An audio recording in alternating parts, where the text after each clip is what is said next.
Hello friends, I'm Lisa Levine and welcome to the Villa Garden.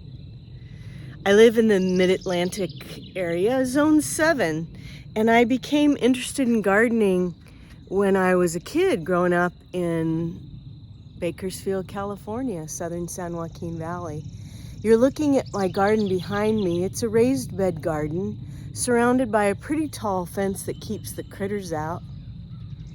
It's a lot of work to raise a garden, but it's so rewarding because we grow our own food. And I wanted to show you today some of the things that you can plant in this area and also some of the challenges of the garden. I wanted to start out by showing you this beautiful vine behind me. These are grapes and they're going to turn into the sweetest little grapes you've ever tasted. And I just love vines like this because they provide protection for the garden. I'm going to start to my left. I've got some spaghetti squash in this raised bed planter, which are super easy to build, or you can get them already done. And the hops towers here, and hops is now vining on the ground, but the vines will be hoisted up and then we'll get beautiful hops by the end of the season. To my right is my greens bed. Now this bed was planted with seed middle of April, I would say, and here we are not even to June, and look, there's food. Over here I've got some pepper plants that I planted, and these are going to take all summer to bear fruit, but wherever there are flowers there will be fruit. That's what's so beautiful about the garden. One of the challenges of the garden, of course, are weeds. So you really do have to weed regularly, but look at these beautiful greens that are ready to be harvested. Little broccolis. Now this isn't a plant that you would think of as a broccoli plant because small shoots. Broccoli is really just flowers that you eat. And so we harvest these and we collect them, and then we'll have these for dinner. I've got some onions coming up in the garden. I love it. And these are my cabbages. You can see they're very healthy. Also a little crowded. Cabbages need a lot of room. I should have given them a little more room. But that's what's great about videotaping and keeping a record of what I do in the garden, because next year I'll remember to do that. I've got some okra here. I've never grown okra before. And I've put some seeds in the ground here for cucumbers. And I put these trellises up here because cucumber vines love to grow up these trellises, and it makes harvesting so much easier. To my left, hello little tomato. There's already fruit on these tomato plants, and I bought them when they were tiny. I didn't start them from seed because I wanted to give them a head start, but they're doing so well. To my right are pickling cucumbers, and see this flower? That means we're going to have pickles very soon, and I love making my own pickles, so that's going to be wonderful.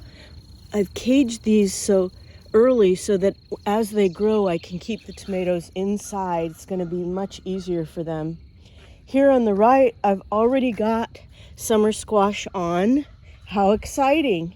And more squash, because you can see these flowers mean there's more squash.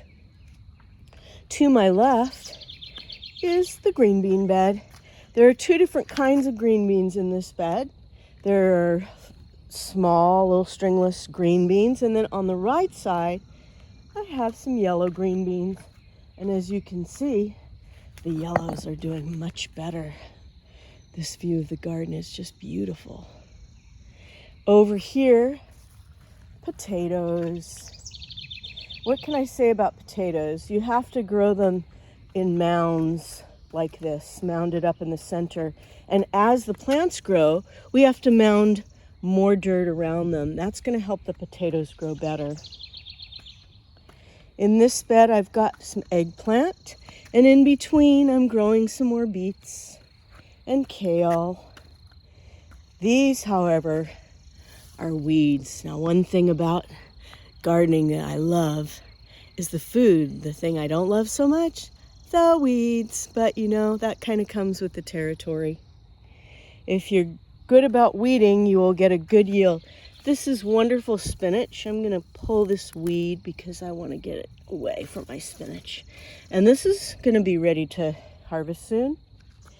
And right here, I planted these radishes from seed.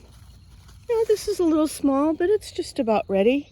I love to roast these in the oven, so I will harvest these soon, and we will have great roasted radishes. Now this bed here needs some weeding, but there are plants in here, so I'm going to come back and weed these. To the right, I've got red onions. They're doing great. And finally, on this side here, long beans, which are really just buttery, foot-long green beans. They're called Japanese long beans. They're really delicious. And lima beans. Now these are going to grow all the way up these trellises, and the trellises make it much easier to harvest. This bed was garlic. It's already been harvested because we planted it in the fall. It's a bulb. And finally, friends, I wanted to show you, oh look, a couple little strawberry plants coming up. Wanted to show you this lacinato kale bed. This was wintered over. And that just means that I planted the seeds last fall. It wintered over and now they're just doing great. I see there's something munching on my kale. But I'm going to make this into kale chips. And they're going to be gorgeous. And look what I just found on the ground. Look at these beautiful cherries. These are from this tree. A lot of them got knocked down in the storms we've been having, but they'll produce still. They're going to be wonderful. Well, I hope you've enjoyed this little tour of my villa garden today. I hope it's inspired you to go out to the garden center, maybe grab a couple plants, put them in the ground. And at any rate, I love my garden, and I hope you'll follow my journey through the garden, and we will enjoy this summer together. Until next time then, friends, get out there and plant something.